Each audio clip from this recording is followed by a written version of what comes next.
L'année dernière, on a parlé de beaucoup de comics de Noël étant des adaptations de produits dérivés, comme par exemple Batman The Brave and the Bold, Ren and Stimpy, même Alf. Du coup, ça manquait un petit peu quand même cette année. Et du coup, on va parler de quelque chose d'un peu plus groovy. Evil Dead, aussi nommé Army of Darkness, à partir du 3e opus. Se farcir nos amours, nos peines, nos haines, nos querelles. Pas de vacances, pas de dimanche, overbooké. Faut qu'il assure, toujours présent à l'appel.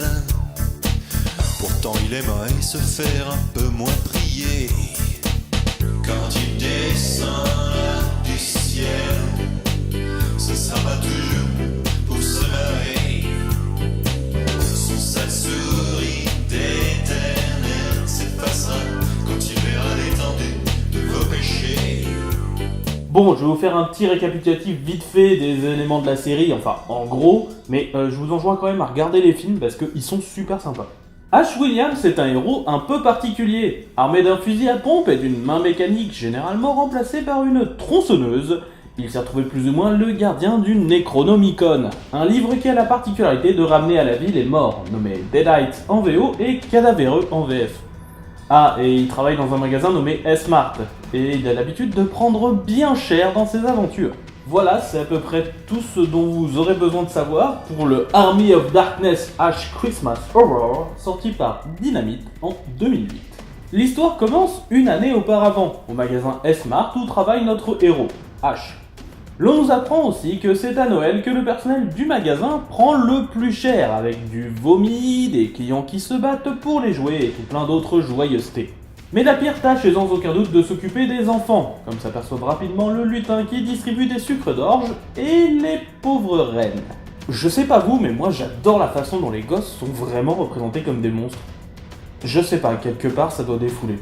Une jeune employée très courtement vêtue apparaît alors pour jouer le rôle de Marie Christmas afin de faire patienter les clients avant l'arrivée du Père Noël du magasin. Seulement dans l'arrière-boutique, un des vieux arbres des films semble s'activer, lâcher un vent maléfique qui va soulever la jupette de l'elfette et prendre possession du Père Noël et des lutins.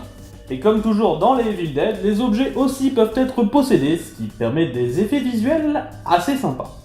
Comme par exemple cette chaise qui s'apprête à avaler Marie, sauf qu'une main mécanique brise une glace contenant des armes et prend une paire de lunettes de soleil parce que c'est important pour défoncer du cadavéreux. Il s'agit bien sûr d'Ash, qui sauve du coup Marie, puis s'occupe de dézinguer du mort-vivant, qu'il soit humain ou animal, puisqu'il y a aussi des rennes cadavéreux. D'ailleurs, Ash parvient à s'en sortir en plantant les bois des rennes dans le Père Noël. Groovy.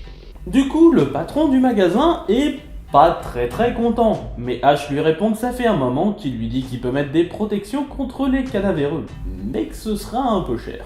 Puis le comics décide de passer un an plus tard, alors que Ash a connu une promotion et a donc réglé le problème des cadavéreux en changeant les horaires de la boutique et en la fermant à chaque date qui aurait pu inciter de faire un numéro spécial de comics. Ainsi, le magasin est fermé à Noël, à Halloween, à la Saint-Valentin, à chaque vendredi 13 et aussi tous les 6 juin à 6h.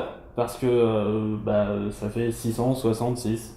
Le patron est donc content, parce que cela fait un an qu'il n'y a pas eu d'agression. Seulement, il y a quand même un problème, puisque suite aux incidents de l'an dernier, il est impossible d'engager un nouveau Père Noël. Donc ce serait quand même cool si Ash pouvait jouer le rôle du vieux barbu. Et comme on pouvait s'y attendre, notre héros refuse. Parce que c'est Ash Williams, bordel! Celui-ci rentre donc chez lui et se fout devant la télé, tout en pestant contre ces saletés de fêtes envahissantes.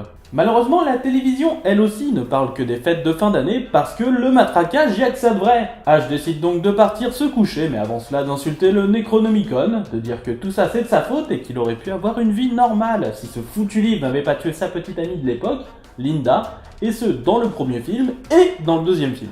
Oui, parce que le deuxième film commence par une version rushée des événements importants du premier, ce qui participe au charme assez étrange de cette série.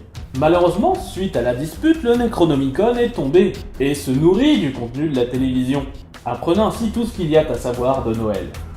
Il décide donc, apparemment, ayant appris la putasserie du petit écran, de foutre le bordel dans les rêves de notre héros.